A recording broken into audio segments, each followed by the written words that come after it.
The Loki Season 2 finale was epic. It was perfect. The story arc for Loki in the MCU, going from the first Thor film to the Avengers film to now, from the God of Mischief to the protector of the literal multiverse, could be the best arc that we have ever seen in the MCU. But what exactly did that finale mean? What specifically does it mean for the multiverse for Loki? What specifically is Loki doing? We've explained this in a few videos. However, Marvel Studios has finally come out and basically told us exactly what it means. Now, a lot of you have thought Loki, God of Stories. We've talked about this as well. And as it turns out, we were only half right. Marvel Studios acknowledges that this is Loki, God of Stories here at the finale of Season 2 for Loki, but it's also not. And this may sound confusing, but it's actually not. Marvel Studios puts it in a really, really great way that makes you respect Loki even more. So let's break down what they said. But first, if you're new, be sure to subscribe so you don't miss out on any of the recent MCU videos. And if you subscribe and leave a comment down below, you're automatically entered in our giveaway for a chance to win a PS5, an Xbox Series X, some Marvel Legends items, or some DC items. The winner gets to pick one item, and we pick one winner at the end of each month. So if you are unaware, Aaron Moorhead was the director for Loki Season 2. And he was recently on the Phase Zero podcast from comicbook.com talking about the Loki finale specifically. And he talks about the actual god Loki from Norse mythology, not from Marvel Comics, but from Norse mythology, which is really cool. And they explain that Loki doesn't really just become the god of stories, he becomes the god of everyone's story. I'll explain in more detail in just a bit, but basically in the comics, Loki, the god of stories, can do anything he wants. He could write anything into existence, past, present, or future. If he wrote a story, it became true, hence Loki, god of stories. And this was on Marvel Studios' mind from the very beginning, according to Aaron Moorhead. This is what he said in the podcast.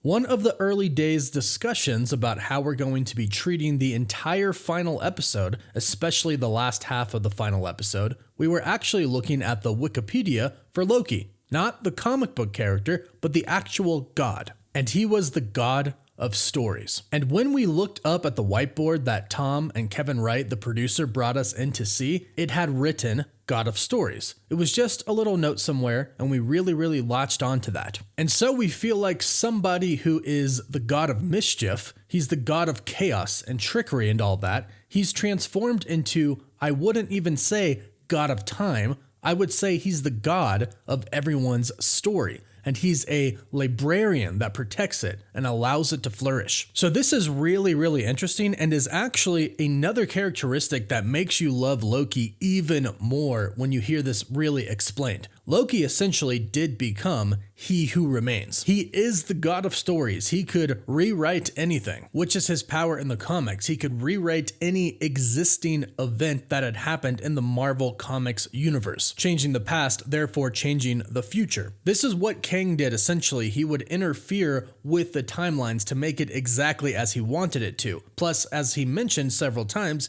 he wrote the final story. He wrote everything, including all of Season 2 for Loki, and Loki ending up back there at the Citadel at the end of time. So essentially, He Who Remains kind of had that power, but now Loki has it. But there is one key difference here. Loki is actually truly good now. So he doesn't use his power to rewrite time, but instead he protects it. He is protecting every single person in the multiverse, and it comes back down to what him and Sylvie were saying from the very beginning in Loki Season 1. It's all about free will. Loki was in pursuit of free will from the beginning, and now he is the protector of free will, sitting at the center of the multiverse, protecting it, which is what Aaron Moorhead says here. But it's even more impressive for Loki if you think about a few key things, and we'll get to that in just a bit. But first, big thank you to Highland Titles for sponsoring this video. Before we leap back into the world of superpowers, I've got something truly extraordinary for our noble listeners. Imagine that you, yes you, can become a lord or lady for just $30.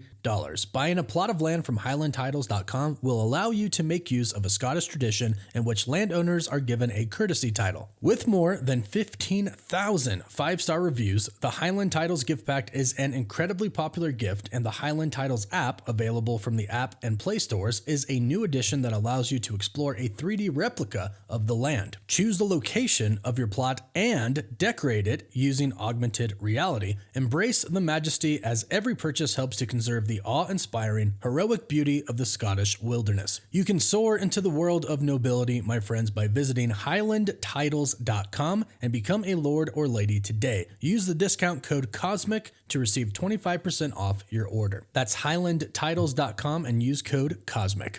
So if you truly want to understand how far Loki has come, if you truly want to understand the power that he has now, but also his character now, the essence of who he is now and how much he has changed and how benevolent he is now, we have to go back to the very first Avengers film. Right before Iron Man and Captain America show up, Loki has a group of people in public kneeling because he tells them to kneel. And he gives the big Loki speech. Most of us know it. He says, "Is not this simpler? Is this not your natural state? It's the unspoken truth of humanity, that you crave subjugation. The bright lure of freedom diminishes your life's joy in a mad scramble for power. Your identity, you were made to be ruled. In the end, you will always kneel." This is Loki in the first Avengers film. This is the complete opposite of what Loki did for the entire multiverse in the season finale for season 2. In the end, which is kind of Loki now, he is kind of the god of time now, even Marvel Studios basically states that. But in the end, nobody will kneel, and it's all because Loki chooses that for the multiverse. He actually sacrifices himself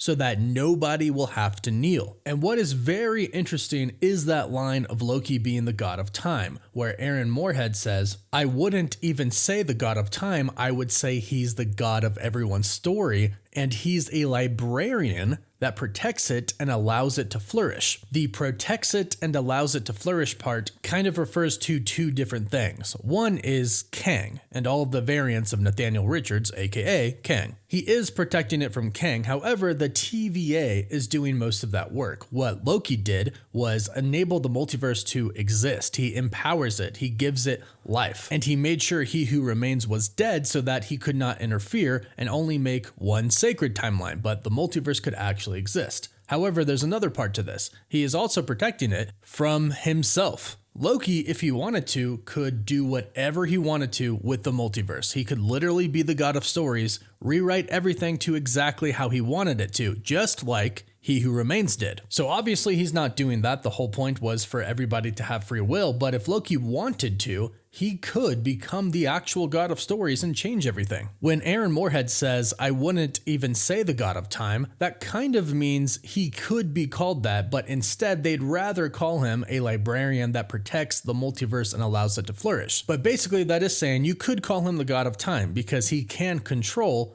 all of time, literally in every multiverse. And I think this is going to come into play in a pretty big way when we get to Avengers Secret Wars and the multiverse actually is falling apart. Because remember, now how Loki is protecting the universe is literally giving everybody free will. He's not going to interfere. He is protecting that free will and he is allowing it to flourish. However, he is also allowing bad things to possibly still happen, which is a conversation Loki and Sylvie did have with each other, stating that even if they did manage to save everything, Earth is still a mess. But the whole point was they still deserve a chance to try. And that is what Loki has given everybody until incursions start happening. And we know they are because that is literally the whole premise of Deadpool 3 and Avengers Secret Wars. Yes, the TVA can do their best to try to get rid of Kang the Conqueror variants, but what if one of those variants, or many of them, like we've seen in Quantumania, learn how to exist outside of space and time? Well, the TVA monitors timelines, and if they find a bad Kang variant doing something, they go to that timeline and they simply prune him. But how do you go to something that exists outside of space and time? How do you lock onto that coordinates? You can't. It's like if they wanted to find Loki They probably couldn't. Speaking of, if they tried to lock onto a coordinates, obviously they know they could probably prune themselves and end up in the void, but if you were trying to use a temp pad that wasn't He Who Remains' temp pad to try and find the Citadel at the end of time, you couldn't, because there is no coordinates, because it doesn't exist in space. That is most likely where these other evil variants of Kang that we saw in Quantumania's post-credit scene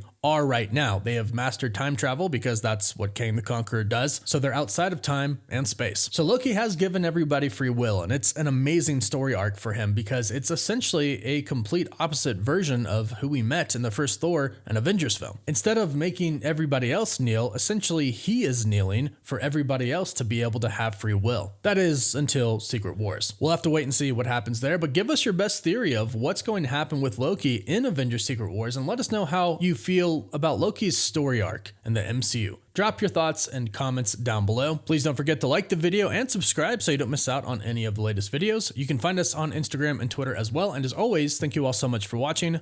Woof woof.